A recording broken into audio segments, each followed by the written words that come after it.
Bonjour mes chères vierges, je vous remercie de me retrouver pour ce taroscope du mois de mai 2018 sur lequel on va se pencher sans plus tarder pour voir les énergies qui vont parcourir les prochaines semaines. Alors la première énergie que nous avons pour démarrer, elle est représentée par le 2 de bâton et elle est là pour nous parler des éléments, des attitudes, des événements, des actions qui pourraient nous être profitables au cours du mois qui arrive, au cours des prochaines semaines.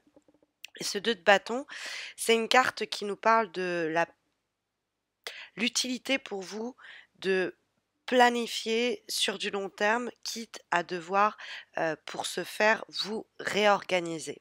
C'est-à-dire que comme cette carte, elle a d'emblée l'idée, d'un événement, qui peut, surgir un petit peu de façon inopinée et amener avec cet événement des transformations, et que cette carte communique avec le valet d'épée qui se trouve, cette carte quant à elle, dans les obstacles et que le valet d'épée, c'est des imprévus ou des changements, inattendus, un petit peu brusques des fois. Enfin, c'est des choses auxquelles on s'était pas préparé.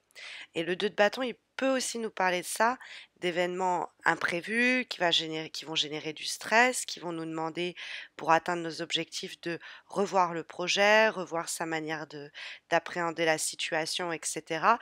Mais on a les ressources justement pour ce faire.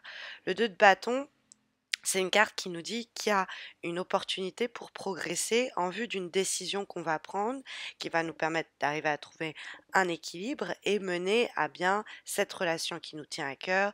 On s'investit dans ce projet-là. Bref, ça paye, quoi. C'est l'idée du sens des responsabilités et de la dure labeur et des récompenses qu'on va obtenir par ce biais. Il y a de nouvelles aventures qui s'offrent à nous avec le 2 de bâton. C'est vraiment l'idée. Vous voyez, ce personnage, il regarde droit devant lui, mais il a quand même un globe terrestre dans les mains.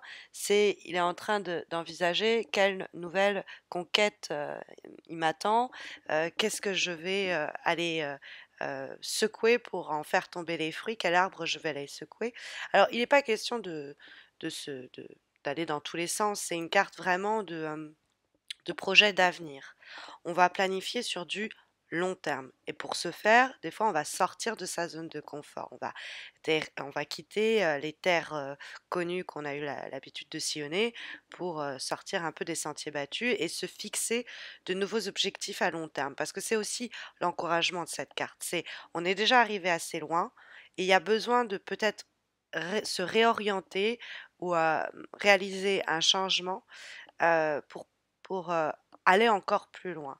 Il y a dans ce cadre-là, peut-être une décision entre, rester avec, un projet ou un planning ou des actions, qu'on pensait par le passé être, heu, ceux qu'il fallait enfin les actions à réaliser, et cetera. Et il y a peut-être une opportunité au cours du mois de mai pour prendre des risques et tenter votre chance en, en donnant une nouvelle direction aux choses.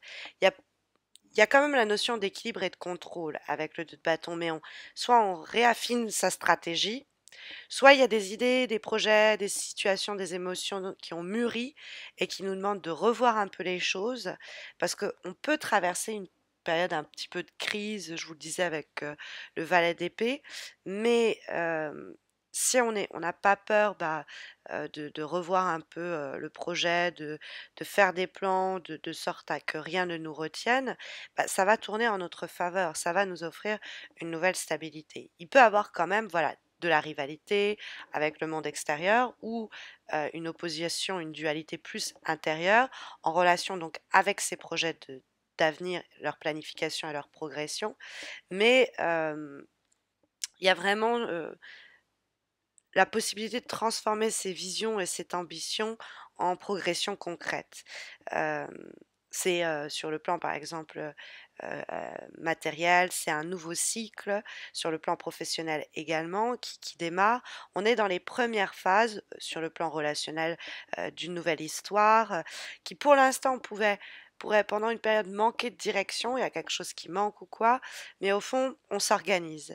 Alors ça c'est peut-être lié du coup, c'est ce que je vous disais, à la présence du valet d'épée dans les obstacles, le valet d'épée peut nous parler de un message qui nous parvient, d'une discussion que l'on mène avec quelqu'un et face à ces nouvelles informations, on est un petit peu plombé, on tombe un petit peu de haut. C'est-à-dire que, le valet d'épée, peut être porteur de mauvaises nouvelles.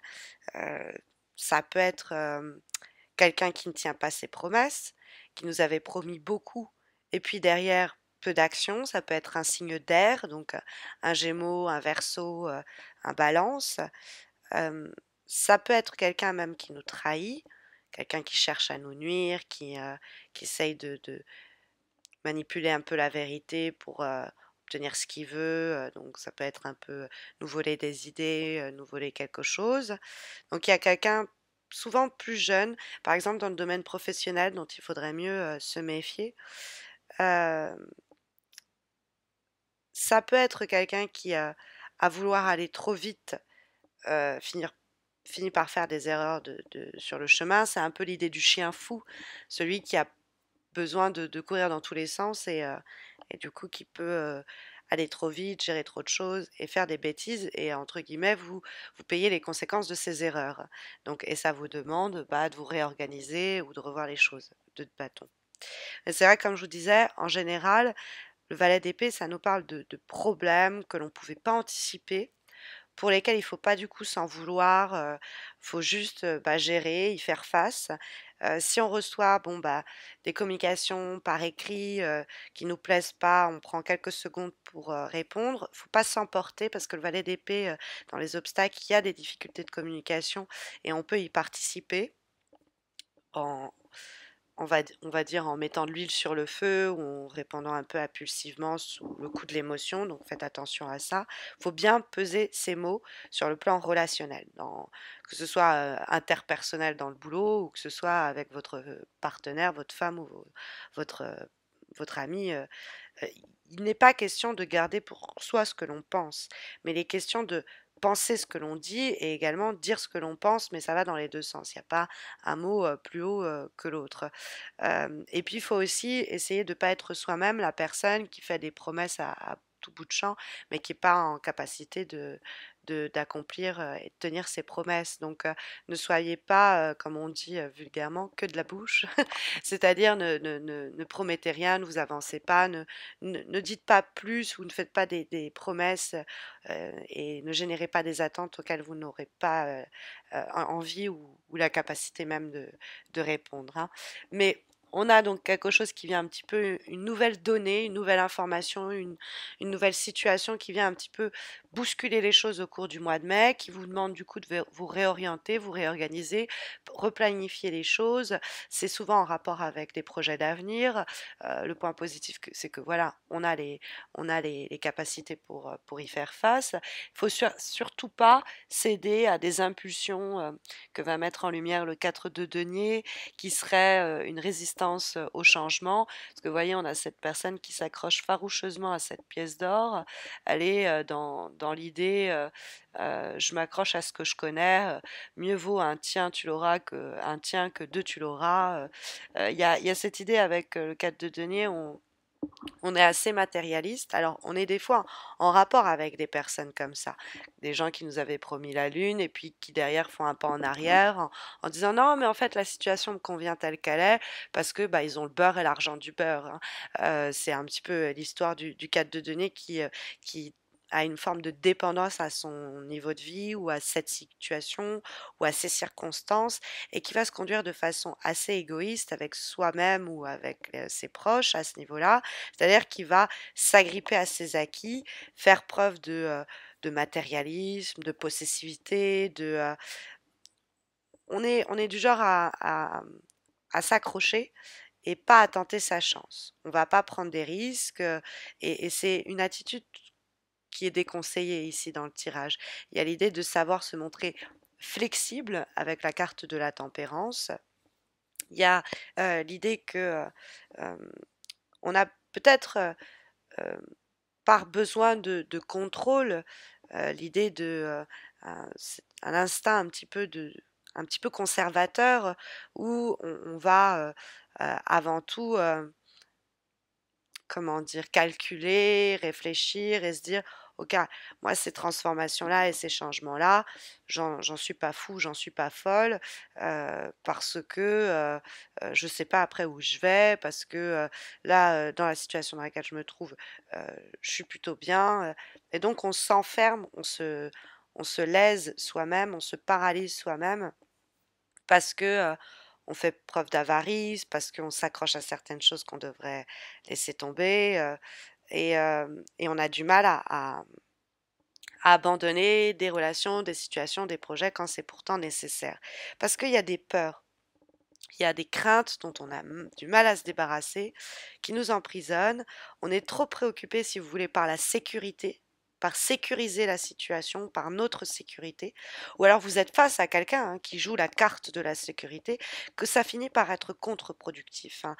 Votre activité professionnelle pourrait en souffrir, votre relation, etc. Donc il faut, avec la carte de la tempérance, arriver à faire quelques compromis, faire quelques concessions, puisque la tempérance, c'est un petit peu l'idée du bambou, hein, c'est l'idée d'être souple face aux événements qui viennent perturber ou en tout cas ponctuer le mois de mai. On arrive à trouver à faire des compromis. Il n'est pas question de se sacrifier, hein, pour les autres, mais il est question euh, de faire un pas vers l'autre, de sorte à trouver un terrain d'entente. La tempérance, c'est l'ouverture par le dialogue, c'est l'idée de faire preuve d'empathie, de se mettre à la place de l'autre, c'est l'idée aussi de encenser le dialogue. Il y a fort à parier que les mots permettent de un petit peu apaiser les difficultés, les soucis quels qu'ils soient. On fait la moitié du chemin, on est patient, on est patiente et on trouve des entre-deux, des, si vous voulez, on arrive à une négociation avec soi-même ou avec son environnement pour équilibrer, rétablir, apaiser, harmoniser la situation. Parce que la tempérance, c'est aussi l'équilibre trouvé ou retrouvé. Donc, ça passe par l'idée de médiation. Quelquefois, il y a même un intermédiaire, une personne qui va faire office de médiateur et qui va permettre de tempérer eh bien, les différents caractères ou les différentes problématiques et objectifs de chacun pour trouver un terrain d'entente, hein. On peut en être soi-même responsable en coopérant euh, et en mettant du sien pour faciliter la suite des événements. La tempérance peut nous signaler un accord enfin trouvé.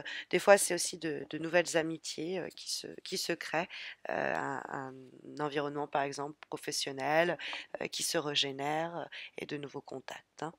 On va avoir en avant-dernière lame, comme avant-dernier conseil pour ce mois de mai, une carte issue d'un oracle, celui du Tao, et nous avons la carte The Arising, qui est l'idée de l'éclair comme ça, hein, qui frappe un petit peu le ciel. Donc il y a ce côté un petit peu, j'ai pas envie de dire brutal, mais un peu inattendu en tout cas, du moins, du valet d'épée, hein, cet événement qui vient un petit peu brusquer les choses, ou en tout cas quelque chose d'un peu soudain et d'inattendu.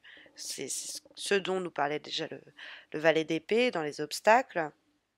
Peut-être qu'on n'a pas fait attention qu'il y avait eh bien, ces nuages-là qui s'accumulaient et qu'il y avait une énergie qui ne demandait qu'à craquer, quoi, à se délivrer d'une tension qui s'était accumulée dans l'atmosphère. Donc, c'est une carte où euh, c'est une carte symboliquement où on se dit voilà, on est plongé dans l'obscurité pendant une période, c'est une période de tension, c'est bon bah c'est la tempête, etc. Donc ça nous parle souvent d'une période de crise, mais il y a un moment où il va y avoir une sorte de révélation. Quand la foudre va taper, entre guillemets, ça va permettre dans cette pénombre d'éclairer et d'irradier et de vous permettre de percevoir votre nouvel environnement et de vous réorganiser. C'est-à-dire vous allez avoir un flash, un moment où vous allez avoir plus de visibilité, donc ça va aller faire l'effet l'effet peut-être un peu d'une bombe, c'était pas la situation qu'on avait identifiée, mais les choses nous apparaissent plus clairement de cette façon parce qu'on est resté alerte et qu'on n'a pas fui cet événement et qu'on y a fait face et c'est un peu cataclysmique, mais c'est pour le mieux. C'est une expérience ou un événement qui fait un petit peu effet de choc, mais ça va être d'une grande aide en termes de révélation, en termes de compréhension de la situation. Donc il y a euh, cette idée de rester les yeux grands ouverts sur les situations qui vont se présenter à nous, les perturbations qu'elles peuvent générer, susciter, mais simultanément les informations que ces situations peuvent nous délivrer sur nous, sur comment nous réorienter, comment nous réorganiser face aux nouvelles données qui nous parviennent. Nous allons avoir une dernière lame qui est issue encore une fois d'un oracle, celui Journey of Love, et nous avons Knowing without knowing, savoir sans savoir. Alors vous avez peut-être de ce fait déjà une intuition, quelque chose qui en vous vous met sur cette piste qu'il va falloir peut-être se réorganiser, trouver un terrain d'entente, discuter, s'ouvrir à l'autre pour faire céder les dernières résistances et qu'il y a déjà une intuition et une perception de ce type en nous et c'est ce que cette dernière lame va nous signaler. Qu'au fond, le cœur déjà le sait et que l'esprit va en prendre complètement conscience par la réalité, par des événements bien concrets, mais que on a déjà cette voix intérieure qui résonne en nous et qui nous fait ressentir euh, déjà c'est une intuition au fond. On a déjà une intuition de ces secousses à venir et, euh, et cette petite voix qui peut être même qui peut vous parler à travers vos rêves, heu, certains signes comme ça que vous avez l'impression de recevoir, heu, va, heu, va permettre, souvent de vous entendre vous-même dire des choses, vous voir agir d'une certaine façon dont vous ne pensiez pas capable. Et ça, c'est faites-vous confiance, vous allez avoir un sens de l'improvisation, ou en tout cas improvisation face aux secousses à venir. Vous allez arriver à y faire face parce que en vous, vous sentiez déjà que ça arrivait ou qu'il y a une petite voix qui va vous mettre en pilote automatique et vous aider à agir vite, à réagir rapidement, tout aussi rapidement pour faire face aux nouveaux aléas et en sortir votre épingle du jeu et faire que ce qui devait être une épreuve est en réalité pour vous une source d'amélioration, d'évolution et de progression. En tout cas, c'est ce que je vous souhaite pour les semaines à venir, en espérant donc que ce tirage saura vous guider au cours du mois de mai. Mais vous savez que si vous avez besoin d'un tirage plus approprié à votre problématique du moment, j'offre un tirage gratuit, donc comme celui-ci, un petit peu plus enrichi, sur ma page Facebook. Vous avez le lien de ma page Facebook sous cette vidéo, donc n'hésitez pas à m'y rejoindre et à tenter votre chance. Et puis, écoutez, j'en profite également pour vous inviter à vous abonner à ma chaîne YouTube si ce n'est pas encore fait. Ça vous permettra de recevoir vos horoscopes aussi bien pour votre signe que votre ascendant dans les prochaines semaines et au cours des prochaines semaines pour donc les taroscopes de juin.